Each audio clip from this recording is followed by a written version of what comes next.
Evangelio, porque creemos que es fundamental tener un conocimiento claro de lo que enseña la Escritura en cuanto al tema de la soteriología, es decir, el tema de la salvación. Es básico y es importante, y sin embargo hoy en día está habiendo mucha confusión en cuanto a este tema. Así que queremos en estos 3 días estar hablando de 3 áreas, 3 puntos que vamos a tratar acerca de este tema tan importante. Y vamos entonces a ver si aparece ahí en pantalla un pequeño gráfico que nos va a ayudar para ubicarnos en los 3 temas que vamos a tocar en estos 3 días. Ahí tenemos 3 círculos. El primero es el propósito de Dios. Este es el tema que mediante vamos a ver hoy.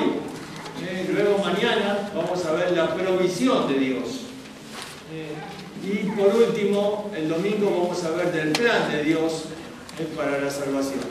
Entonces tenemos estos 3 temas que van a ser lo que vamos a ver en estos días: el propósito de Dios, la provisión de Dios y el plan de Dios para la salvación.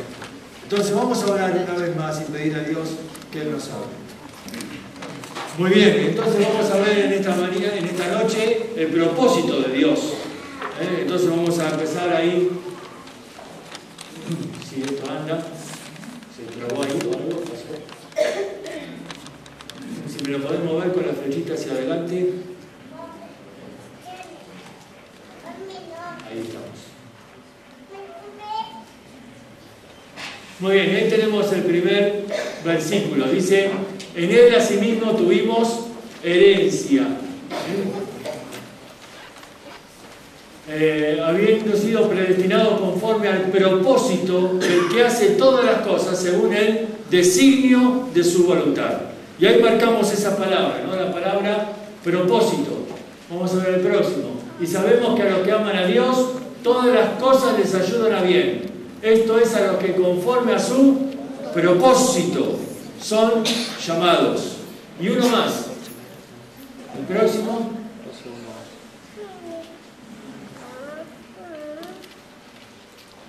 Efesios 3:11, conforme al propósito eterno que hizo en Cristo Jesús, nuestro Señor. Conforme al propósito eterno. Si podés, por favor, sacarle el cosito negro de ahí y volverlo a enchufar para que vuelva a conectarlo, así lo manejo de acá. Entonces, conforme al propósito eterno. Estos 3 versículos nos hablan del propósito de Dios. Estos 3 textos nos hablan de que Dios tenía un propósito. Y según este último versículo, ese propósito es eterno. Es decir, antes de la creación del mundo, ya Dios tenía un propósito. Un propósito que lo llevó a Dios a crear al hombre. Y Dios nos creó de una manera diferente. Nos hizo distintos, no como los demás animales, sino que nos hizo a su imagen y semejanza. ¿Con qué propósito?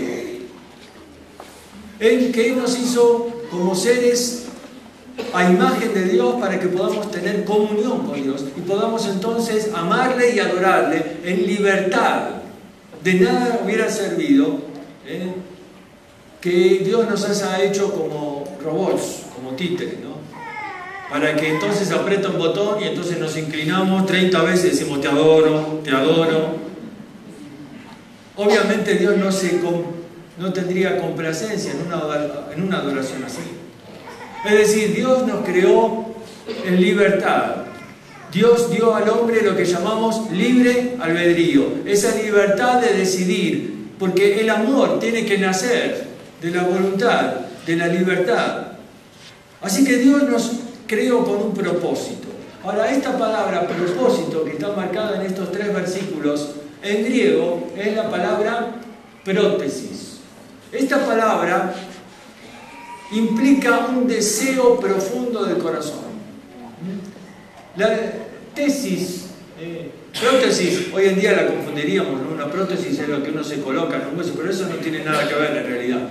Pero sí la palabra tesis. Una tesis es algo que uno quiere presentar, ¿no? Pero pro es antes, es lo que uno se coloca antes de hacer una tesis, es decir, el objetivo, el deseo que tengo para después entonces hacer mi labor.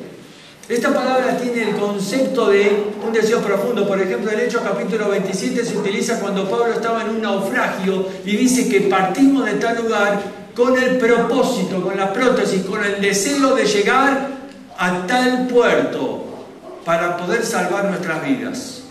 Es decir, era el deseo intenso de llegar a tal lugar. La prótesis habla del deseo, el deseo del corazón de Dios. El objetivo que había en el corazón de Dios, ese propósito, dice, eterno de Dios. Ahora, esta palabra se utiliza en el Nuevo Testamento 5 veces para describir un artículo del templo. Ese artículo del templo es este. En la mesa de los panes de la proposición. Esta palabra proposición en hebreo se utilizaba para el pan que estaba frente a la cara de Dios, porque ellos creían que Dios estaba en el lugar santísimo y la mesa de los panes estaba frente al rostro de Dios. Pero en el Nuevo Testamento se coloca la mesa de los panes de la prótesis, que es la mesa de los panes del propósito de Dios. Esta mesa entonces refleja cuál fue el propósito de Dios, y es la mesa de los panes, es decir, el pan representa la comunión, el pan representa el poder compartir con Dios, tener comunión con Dios. Esta mesa expresa el deseo de Dios desde antes de la fundación del mundo, de crear seres a su imagen, pero libres, para que puedan tener comunión con Él. Este fue el deseo de Dios, este fue el propósito de Dios. Y esta mesa entonces nos habla del propósito de Dios, de tener comunión con el hombre. ¿Ves? El propósito de Dios de poder tener una relación de amor con el hombre. Sin embargo, el pecado entró en el mundo y nos separó de Dios. Y entonces de pronto se interrumpió el propósito que Dios tenía en la creación. Y el hombre perdió la comunión con Dios. Quedamos separados de Dios por causa del pecado. La imagen de Dios que estaba puesta en nosotros se vio ahora deteriorada por el pecado. Y el hombre entonces está totalmente depravado y perdido por causa del pecado. Pero Dios entonces ya tenía de antemano previsto todo un plan para poder recuperar el propósito de la creación. Y entonces Dios ya de antemano, que es el tema que vamos a ver mañana, había preparado al Cordero, el Cordero que fue inmolado desde el principio de la fundación del mundo. Es decir, Dios ya había visto en su omnisciencia la caída del hombre y ya había preparado la solución para el pecado del hombre. Y ese fue Cristo, ese es el tema de mañana, la provisión de Dios para el pecado del hombre. Pero estamos ahora viendo el propósito. Y entonces dice Apocalipsis 3:20: He aquí, yo estoy a la puerta y llamo. Si alguno oye mi voz y abre la puerta, entraré a él y cenaré con él y él conmigo. Aquí está expresado el deseo de Dios, el deseo profundo del corazón de Dios de tener comunión con el hombre. ¿Ves? Entraré a él y cenaré con él. Eso es lo que está representado en la mesa de los panes de la proposición. Y dice ahí: yo estoy llamando a la puerta.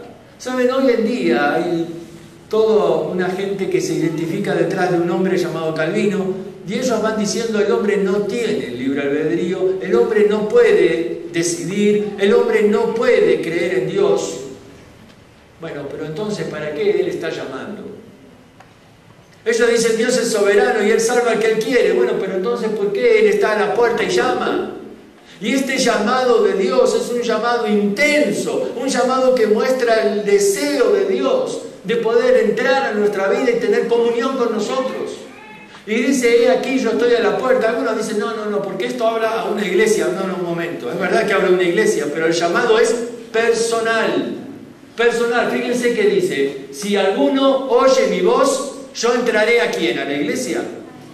No, ¿qué dice? Entraré a Él. Es algo personal. Claro, dentro de la iglesia podría haber muchas personas que no tenían a Cristo, sobre todo en esa iglesia de la Odisea, una iglesia tibia, una iglesia materialista, y entonces Él hace el llamado y dice: yo estoy a la puerta y llamo. Y la palabra llamo ahí, estoy golpeando. Pero dice: si alguno oye mi voz.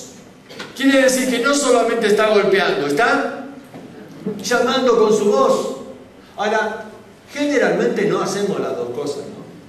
Vamos a una casa, tocamos el timbre, si hay, golpeamos la puerta o algo, pero en ciertos momentos alguien podría ir a una casa en un momento y hacer ¡ábreme, ábreme, ábreme!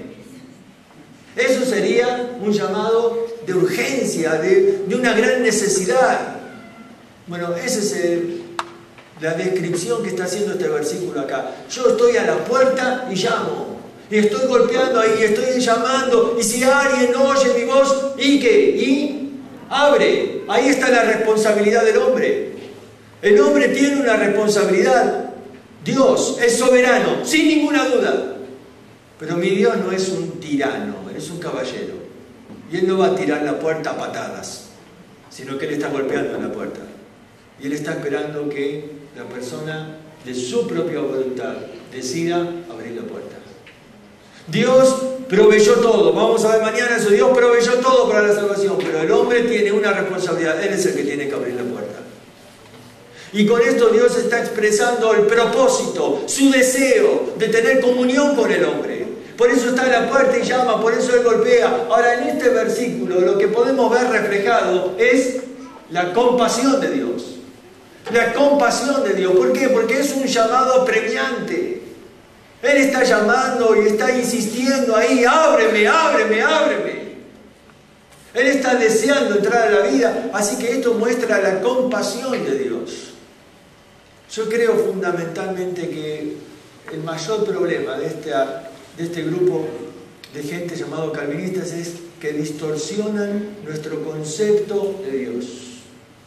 Ellos hablan de un Dios soberano pero frío, que parece que dice a estos salvo y a estos los mando al infierno. Pero yo en la Biblia veo un Dios de amor, un Dios que está lleno de compasión. Ellos van diciendo, no, un momento, Dios no puede sufrir, Dios no puede tener dolor. Yo digo, ellos no conocen lo que es amor. Una persona que ama sabe que el dolor y el sufrimiento está implícito en el amor. Acá veo muchas madres, ¿no es cierto? Ustedes madres saben bien que el amor por sus hijos implica sufrir, sentir dolor por ellos.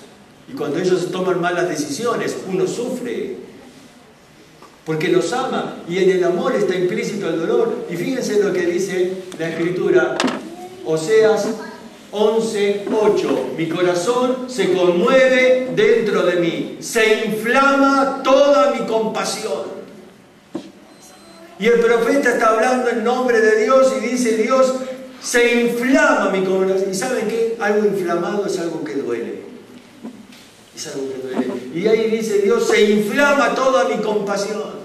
Esto era en el Antiguo Testamento, pero también en el Nuevo Testamento vemos de Cristo, que dice, y al ver a las multitudes tuvo compasión de ellas, porque estaban desamparadas y dispersas como ovejas que no tienen pastor. Y esta palabra compasión en su original habla de como que sientes un fuerte dolor en el estómago, algo que sientes que te aprieta adentro.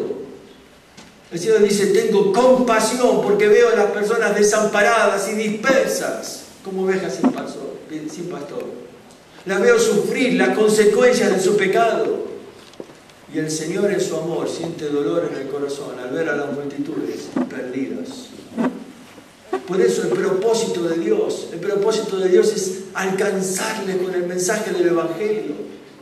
Porque ese fue el propósito de poder crear personas, no para que mandarlas a un infierno. Ellos dicen, Dios se glorifica en aquellos que mandan al infierno. De ninguna manera, Dios no los creó para mandar al infierno, Dios los creó para compartir una eternidad con Él, en comunión, en un amor genuino. Pero el pecado ha sido la interferencia. Y por eso Él vino a quitar del medio del pecado y a poder restaurar al hombre a una comunión con su Creador. Así que vemos a un Dios que está lleno de compasión. Ahora, fíjense que dice 1 Timoteo 2:14. Dice que Él quiere que todos los hombres sean salvos y vengan al conocimiento de la verdad. Dios quiere que todos los hombres sean salvos. Esto contradice totalmente aquel concepto que dice Dios tiene un grupo de elegidos. Dios solamente eligió a un grupo pequeño, porque son pocos, dice, los que están en el camino angosto. Ellos dicen, Dios eligió a un pequeño grupo para ser salvos. Y esto implica entonces que hay otro grupo que Él no los eligió y que están entonces yendo al infierno. Pero la Escritura dice claramente, Él quiere que todos los hombres sean salvos y vengan al conocimiento de la verdad. Otro texto, dice 2 Pedro 3:9, el Señor no retarda su promesa, según algunos la tienen por tardanza, sino que es paciente con nosotros, no queriendo que ninguno perezca, sino que todos procedan al arrepentimiento. Todos. Este es el deseo de Dios. Él quiere que todos se salven. Ahora, hay una parábola, y vamos a leer Lucas 14. Lucas 14, y vamos a leer versículos 21 al 23.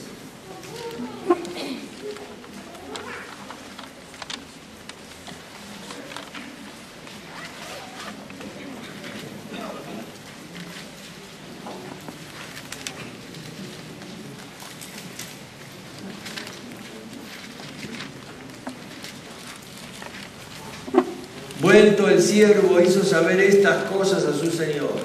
Entonces, enojado, el padre de familia dijo a su siervo: ve pronto por las plazas y por las calles de la ciudad y trae acá a los pobres, los mancos, los cojos, los ciegos.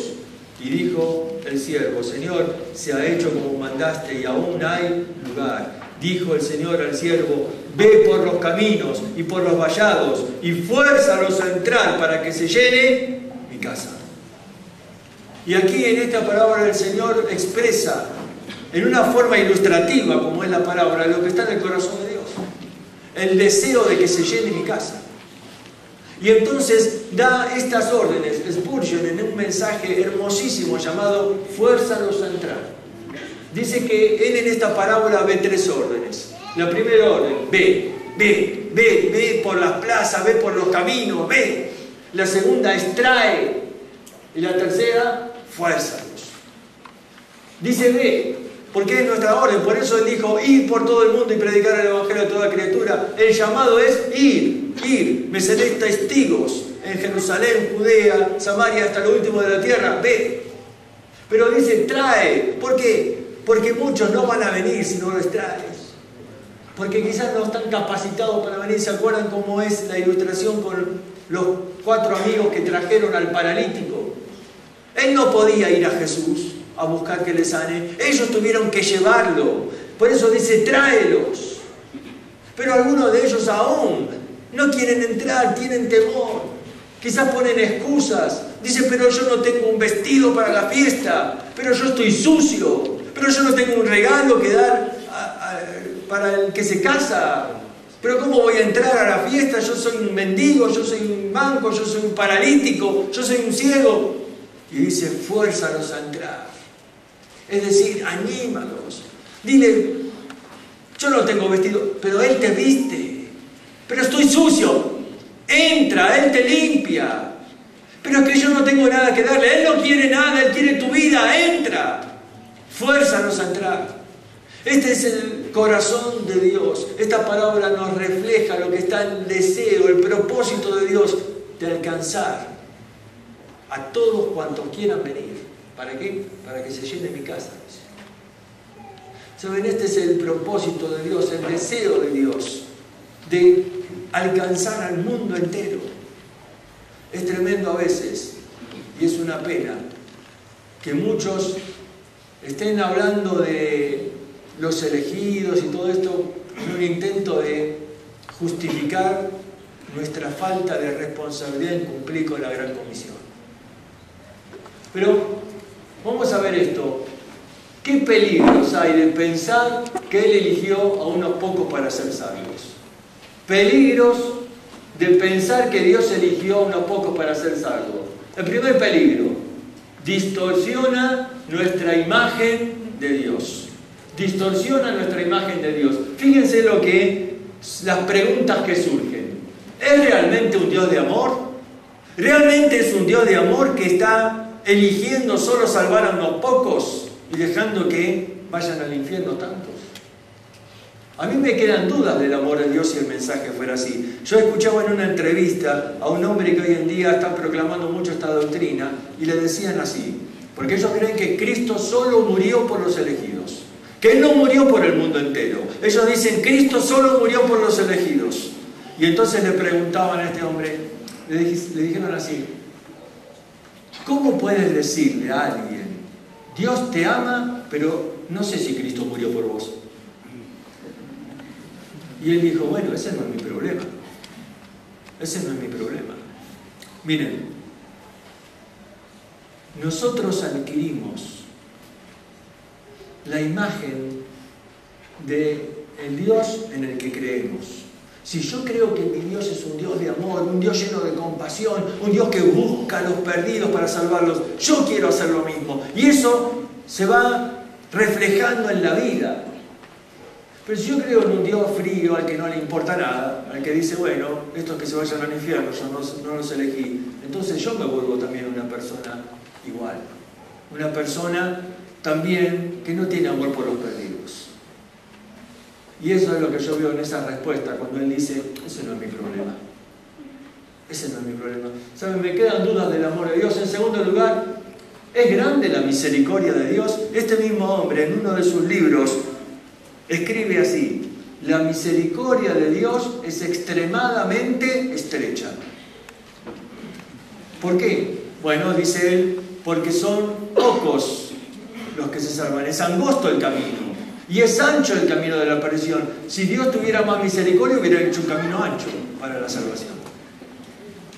Y yo digo, pero esto no veo yo en la Escritura. En la Escritura yo veo que la misericordia de Dios es infinita, que es hasta los cielos. ¿Cómo puede decir que la misericordia de Dios es extremadamente estrecha? Dice, ¿no hace Dios acepción de personas?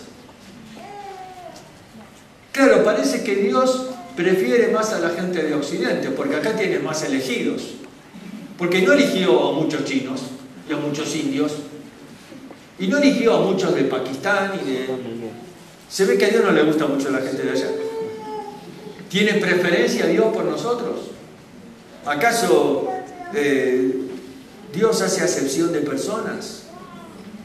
¿Tiene sus favoritos? No. ¿Es verdaderamente justo? ¿Es justo Dios? Ellos cuando alguien cuestiona esto, dicen, Romanos 9, ¿quién eres tú para que alterques con Dios? No, yo no quiero altercar con Dios. Simplemente me pregunto, ¿es justo este sistema? Por último, ¿no es hipócrita Dios? ¿Cómo? Claro, porque yo veo que en la Escritura hay un llamado a todos. Él dice en Apocalipsis, cuando termina todo Apocalipsis 22, todo aquel que tenga sed, venga a mí y beba. Pero ¿para qué llama a todos si él sabe que no pueden venir? Ellos dicen, el hombre está muerto en sus delitos y pecados, y un muerto no puede responder al Evangelio. Un muerto no puede hacer nada. Dios le tiene que dar vida para que después pueda creer. Por eso ellos dicen, la regeneración es mucho anterior a la fe. ¿Cómo? ¿Y cuándo ocurre entonces la regeneración? Entonces, ¿para qué Dios llama a todos si están muertos? ¿No es hipócrita Dios? Claro, para quedar bien llamo a todos, pero no les doy vida. No, esto confunde, distorsiona la imagen de Dios. En segundo lugar, el segundo peligro, diluye la responsabilidad del hombre. Fíjense, ellos dicen, Dios es soberano, el hombre no puede hacer nada. La doctrina opuesta al calvinismo, el arminianismo, dice, no, toda la responsabilidad del hombre, Dios no hace nada. Pero la doctrina bíblica pone a la soberanía y a la responsabilidad en equilibrio. Toda doctrina que no tiene un equilibrio entre estas dos cosas va a distorsionar el mensaje bíblico. ¿Por qué? Porque Dios es soberano, pero esto no anula la responsabilidad del hombre de ninguna manera. Porque Dios en su soberanía quiso darle al hombre voluntad propia. Dios en su soberanía nos quiso crear así. Dios en su soberanía quiso que el hombre sea salvo por medio de la fe. Dios en su soberanía eligió al hombre darle libre albedrío. Así que Él es soberano, pero el hombre es responsable. Cambiar o alterar esto es sin duda alterar el mensaje de la palabra de Dios, que nos enseña sin duda que Dios es el soberano, pero que habla al hombre, tú eres responsable. Y cuando yo no quiero, Dios no puede. ¿Es así? Claro, fíjense cómo dice. ¿Cuántas veces quise juntar a tus hijos como la gallina junta a sus polluelos? ¿Y qué dice? Y no quisiste. ¿Cuántas veces quise y no quisiste? Este texto es una verdad tremenda que lleva a un concepto muy profundo. ¿Cómo es esto? Si yo no quiero, Dios no puede. Es así, porque Dios en su soberanía decidió darme voluntad propia y entonces respeta mi voluntad. Y dice, yo quiero entrar a tu vida, pero si tú no abres la puerta, yo no entro. ¿Cuántas veces quise? No quisiste. Y aún como creyentes, muchas veces me parece escuchar el lamento de Jesús sobre nuestra vida. ¿Cuántas veces quise hacer algo en tu vida y no quisiste? ¿Cuántas veces quise utilizarte para ganar un alma para Cristo y no quisiste? ¿Cuántas veces quise utilizar tu don que yo te he dado para la edificación del cuerpo de Cristo y no quisiste? ¿Cuántas veces quise hacer un milagro a través de tu vida, pero estamos muy ocupados en tus propias cosas? No quisiste. ¿Cuántas veces este lamento es escuchado sobre los hijos de Dios? Dios quiere usarnos, Dios quiere hacer una obra a través de nuestra vida. Dios quiere usarlo. Después vamos a ver el plan de Dios. Y el plan de Dios fue que este mensaje sea dado a conocer por nosotros. Y Dios quiere usarte, pero a veces ponemos mil excusas, como Moisés. No sé hablar, no, que yo no me van a creer, no, que la verdad es que el pueblo, la gente es muy dura. Ya me rechazaron una vez. Excusas, y Dios dice, yo quiero hacer una obra, pero si tú no quieres, yo no puedo. Alguien dice, pero no estás exagerando, Dios no es todopoderoso y no hace lo que Él quiere. Sí, Él hace lo que Él quiere, y lo que Dios quiso fue darme voluntad, libre albedrío, y Él respeta entonces esto. Lo que Él quiere es respetar tu decisión. Lo que Él quiere es que tú le ames y te pongas voluntariamente a su servicio.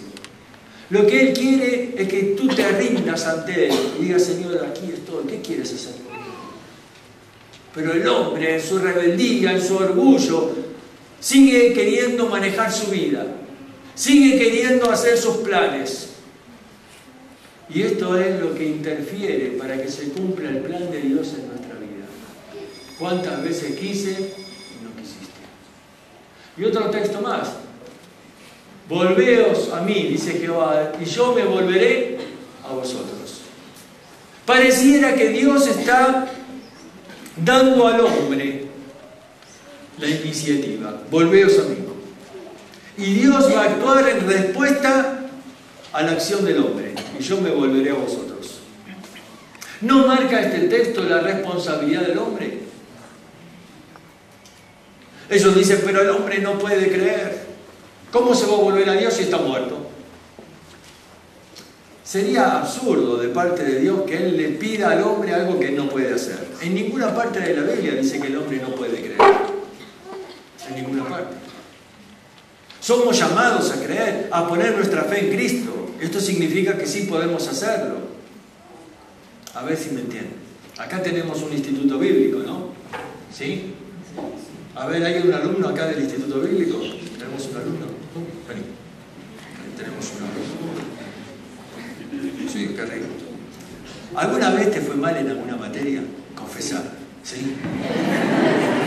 A todos les pasa.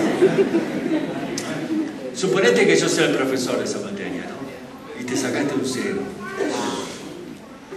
Entonces te digo, mira, te doy una oportunidad. Si haces solamente una cosa que yo te pido, solo una cosa, quedás, te pongo un 10, te saco el 0 y te pongo un 10. ¿Estás dispuesto a hacerla? Claro, sí, claro. ¿No? A veces me preguntan a quién hay que matar. Como de juego. No, yo hago una sola cosa, ¿está bien? Y te pongo un 10, ¿sí? Bueno, andá, salí ahí afuera y comenzá a volar. ¿Qué pensarías de mí como profesor si te pido eso? Está loco, profesor, está loco.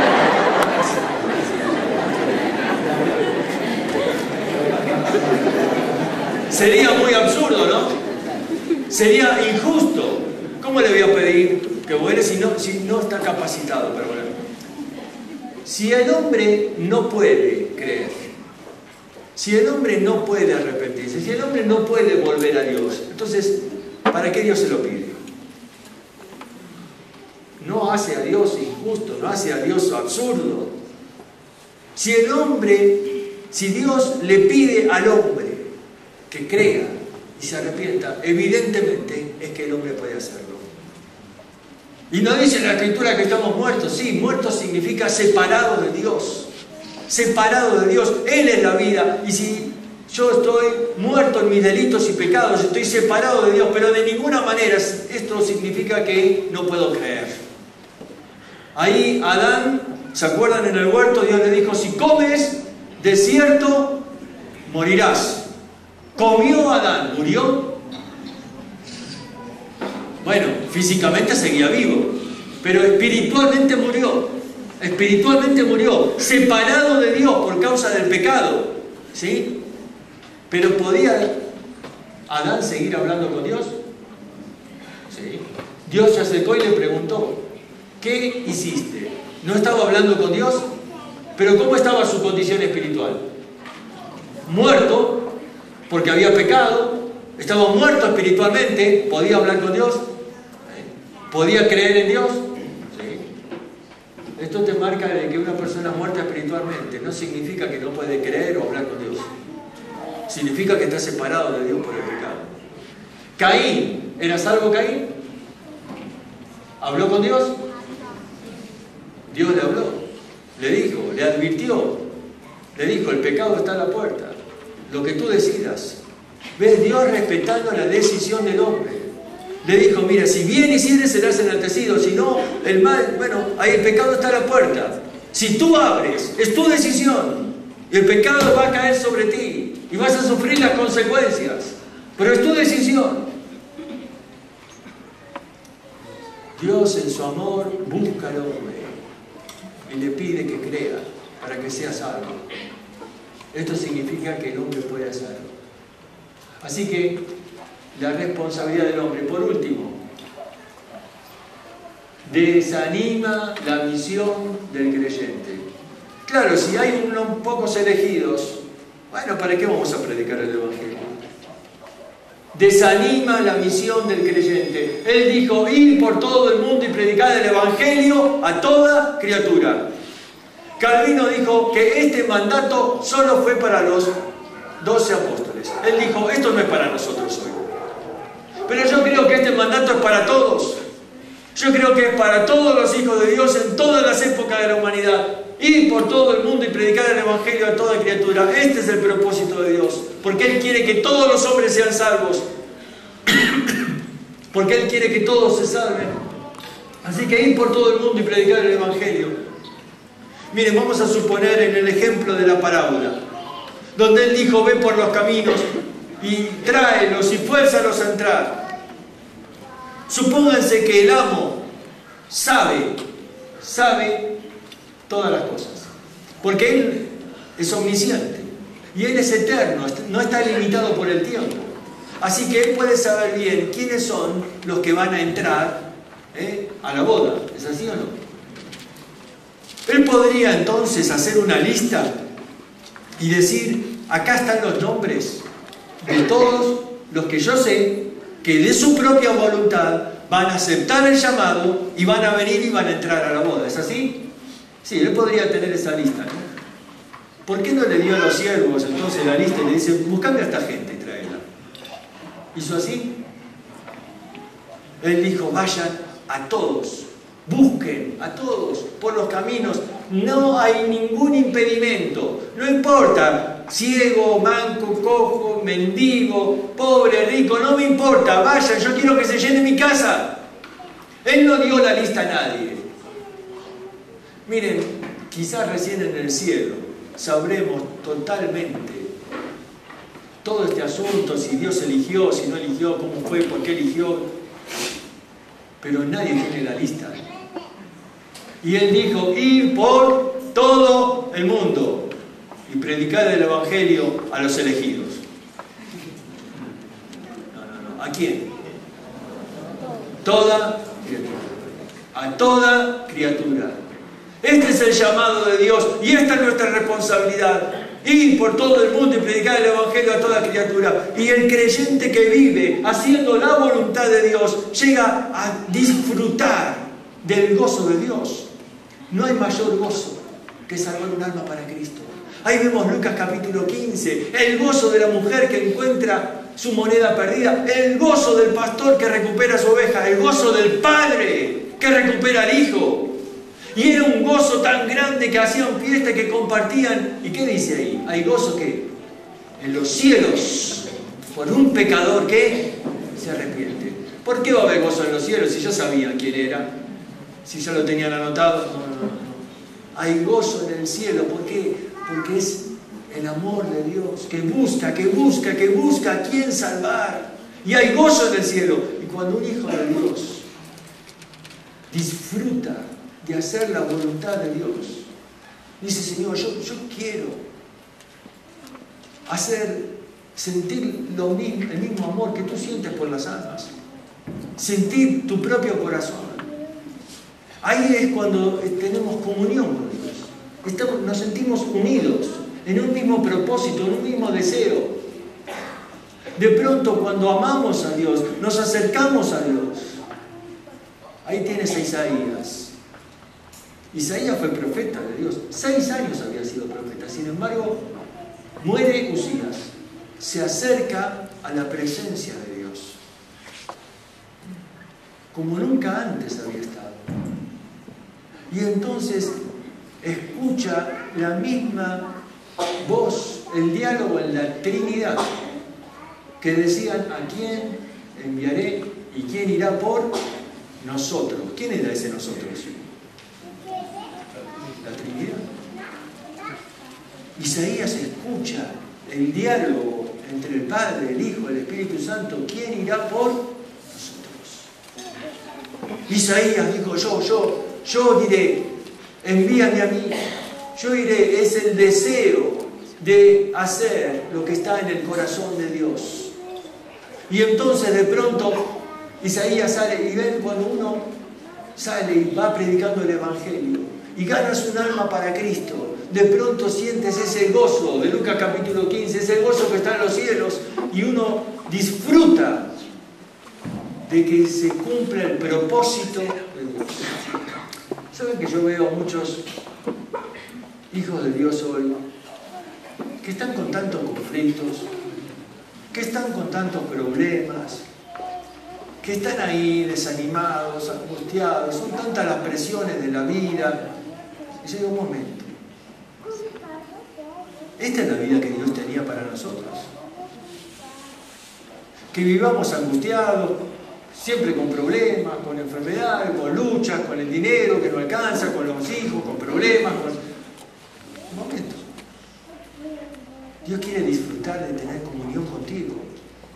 Una comunión que debe comenzar temprano, en la mañana, orando, leyendo su palabra. Una comunión que se expresa en querer juntos hacer lo que es el deseo del corazón de Dios, alcanzar a los padres de Dios. Yo conocí un hombre que él decía, yo tengo una estrategia, cuando estoy con muchas cargas en mi corazón, cuando estoy con problemas y cuando me siento angustiado, salgo a predicar el Evangelio. Porque cuando me hago un alma para Cristo, se me llena el corazón de tanto gozo que me olvido de todos los problemas. Él dice, no hay mejor terapia para mí cuando estoy en medio de tantos asuntos y de tantos problemas que ganar un alma para Cristo.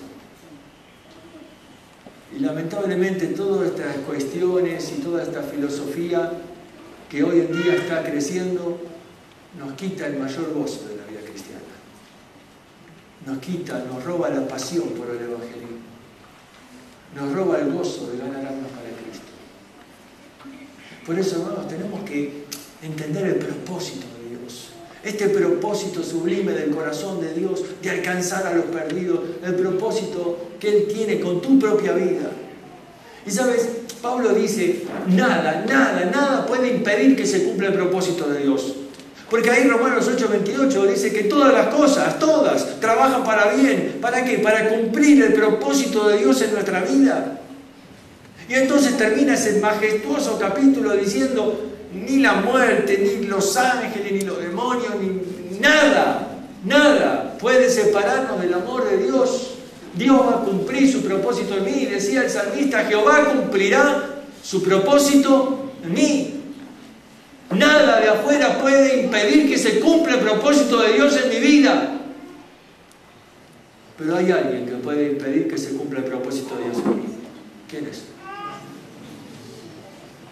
Tú mismo. ¿Cuántas veces quise y no quise? ¿Cuántas veces quise y no quise? Ahí tienes a Job. Ni la muerte, ni la enfermedad, ni todo lo que pasó podía arruinar el propósito de Dios. Pero si él hacía caso a lo que le dijo la esposa y maldecía a Dios, se moría. ¿Y dónde está el propósito de Dios? Si hubiera visto arruinado. Ven, yo soy el único que puede arruinar el propósito de Dios en mi vida. Por eso tengo que tener una actitud sensible, sumisa a la voluntad de Dios para mí. Pero a veces nos rebelamos, a veces nos molesta, a veces decimos, pero Señor, yo no me gusta lo que estoy viviendo. Ahí nuestra hija, 3 años, estuvo con una enfermedad que la tuvo mal, que no sabíamos al principio lo que tenía.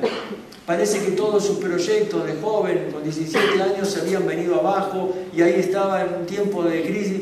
Pero ella eligió este versículo como el lema de su vida: Jehová cumplirá su propósito. Y esto la sostuvo. Ella decía, Dios tiene un propósito, yo confío que Dios va a hacer algo. Y lo hizo. Hizo algo hermoso en su vida. Y hizo algo hermoso a través de su vida. Dios cumplió el propósito en ella. Y Job confiaba en ese propósito. Y dice el capítulo 1, después de que pasó cosas terribles, que él no atribuyó a Dios despropósito alguno. Es decir, él confiaba, Dios sabe lo que hace. Dios sabe, yo no sé por qué lo hace. Los amigos lo cuestionaban, la esposa le insinuaba que maldía. Yo no sé, pero yo sé que Dios tiene un propósito. No atribuyó a Dios despropósito alguno. Y la confianza en el propósito de Dios nos mantiene fieles a Dios, nos mantiene sirviendo a Dios y nos mantiene confiando en el amor de Dios para nuestra vida. ¿Estás dejando que Dios cumpla su propósito en tu vida? ¿O estás estorbando el propósito de Dios en la vida? Dios quiere usarte. Y a veces ahí estamos, como Jonás, nos vamos para el otro lado. O como Moisés poniendo excusas. Y Dios quiere usarte. Él quiere compartir contigo el gozo de la salvación. Él quiere disfrutar de una comunión en la que vamos a servir juntos y trabajar juntos para lo que es lo que más gozo trae al corazón de Dios. Que un pecador venga al arrepentimiento. ¿Sabes? Yo no me quiero quedar afuera de ese propósito de Dios. Mira, me pueden criticar, pueden decir lo que quieran, pueden hablar de cualquier doctrina y cosas, pero yo no me quiero perder de ser parte del propósito de Dios en este mundo. De poder estar ahí disfrutando de lo que Dios tenga para mí, de poder estar ahí ganando almas para Cristo. No quiero perder el gozo y la oportunidad que Dios me da acá de servirle. Vamos a estar una eternidad en el cielo haciendo muchas cosas, pero ya en el cielo no podemos ganar almas para Cristo. Esa oportunidad solo es ahora. Solo es ahora. Vamos a orar.